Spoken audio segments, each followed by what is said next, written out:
Hello there, and welcome to the next installment of the Warrior Races series, this time on the Chigs, from space above and beyond, a sometimes forgotten gem of the 1990s.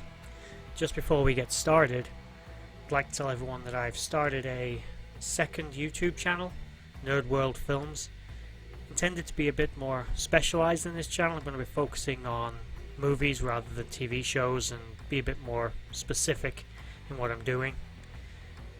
There's only one video up right now, but there's going to be more up soon, which is a video about the Leprechaun movie from 1993. I'm going to put a link down below if anyone wants to check it out. Please do. Thank you. And with that, let's start the video.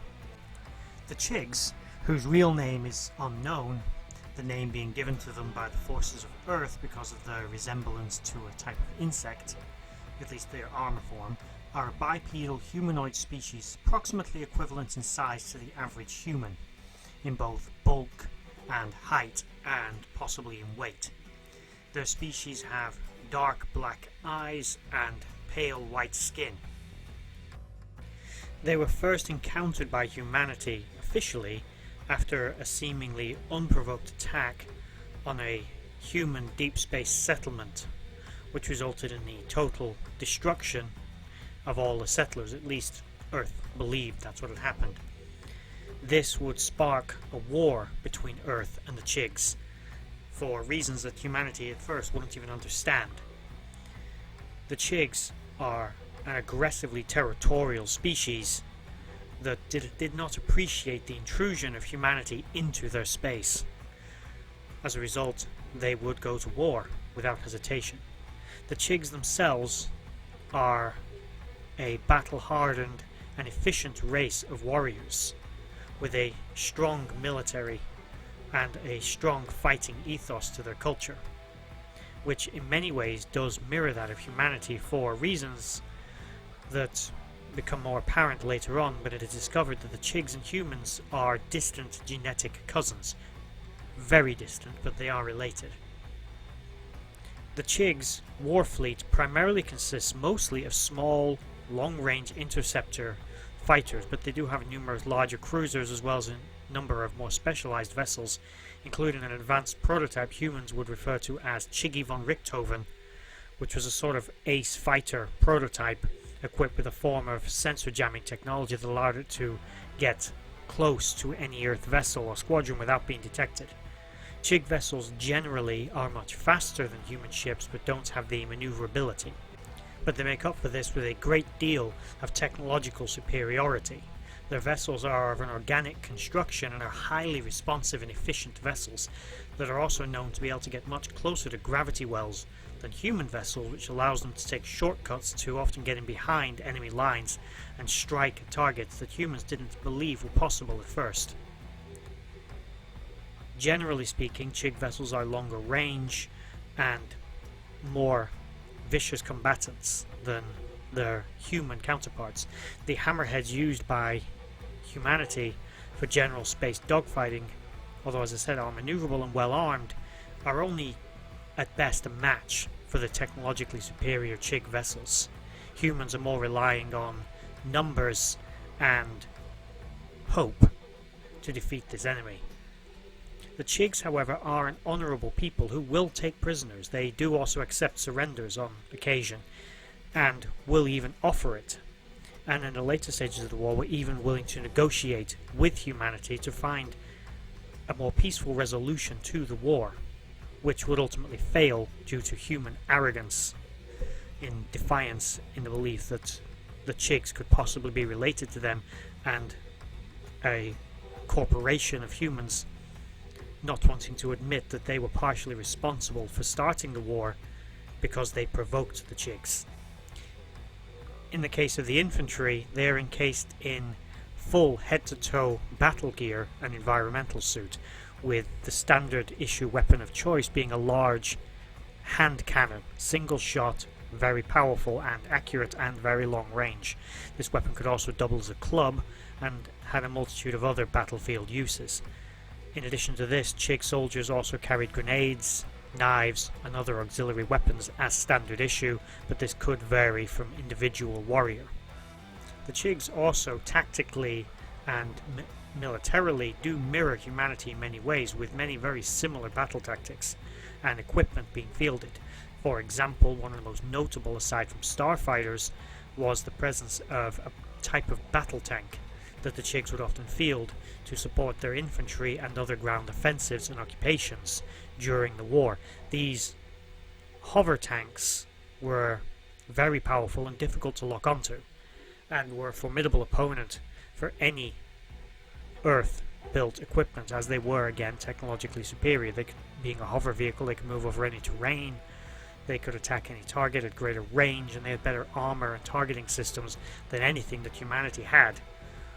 Mirroring similar conflicts in the past, like the Second World War, effectively Earth would have to rely on overwhelming numbers to defeat these opponents rather than equaling them in class or technology. This would be a similar formula repeated across the entire theatre of war when dealing with the Chigs, because not only were the Chigs an efficient race of warriors, they were also technologically superior, which meant defeating them was going to be difficult. The Chigs were also not against forging alliances and agreements that suited them both militarily and politically. For example, forging an alliance with an incredibly untrustworthy group of renegade androids that humans had prior had a war with. The survivors of that war who'd fled into deep space had encountered the Chigs probably before humanity and had forged an alliance with them against humans. This, long term, would likely have been an agreement the Chigs may have come to regret, or perhaps they didn't view these AIs as any form of threat as the humans did. Generally, very little is known about the civilian or social or government structure of the Chig, as very little of this was ever observed during the conflict, with only one Chig civilian ever being notably encountered by humans, and this reported back to anyone in higher authority.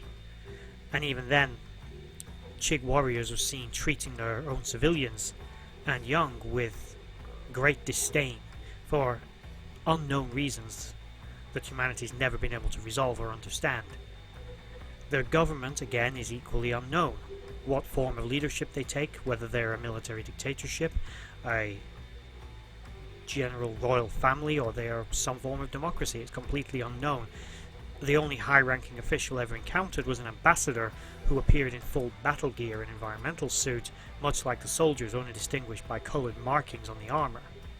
This individual, although an ambassador, was clearly a member of the military, which indicates that their government is military structured, which may have explained their belligerence in dealing with other races, with their first response not being peace or contact or let's all be friends, but I see you as a threat.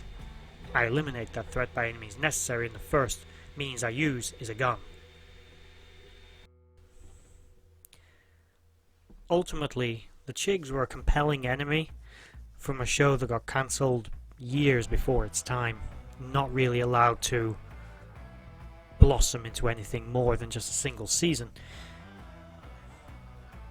However, there were various interesting things that happened during the production. I mean, it was one of the earliest attempts at a truly serialized sci-fi drama, which wouldn't be attempted again properly for probably over 10 years. The show was ahead of its time. It also had several interesting little things that happened behind the scenes. One of the more interesting was when they were moving the props from Australia to the US, those props being the Hammerhead jets, because they kind of looked like a plane. Russian agents were caught taking pictures of them, thinking that they were some kind of new form of fighter jet being developed by the US, which is just funny. It shows how convincing looking the actual craft were. And another piece of interesting trivia was that in Season 3 of Millennium, more than once there were several references to Space Above and Beyond due to movements of production team from Space Above and Beyond to Millennium. And several Chigs were seen in that show during Halloween episodes, people in costume dressed as Chigs, with the cast often referencing, "What are you?" I'm not saying that they really were Chigs or that the X-Files and Space Above and Beyond were intended to be part of the same universe, but so wouldn't it be cool if? Also, the actress that played Vanson was married to one of the producers, which is why she started turning up in Millennium as well. So what do you think of the Chigs? Again, do you think they measure up? Are they a warrior race of note and legend? Feel free to vote in the top right corner. Either way, thank you. Please subscribe if you enjoyed the video. Check out some of the others that are on the channel, and as I stated at the beginning of the video, I have started a new channel that's linked in the description below, and if I remember, it'll be in one of the little dots somewhere or on the screen or something. Thank you.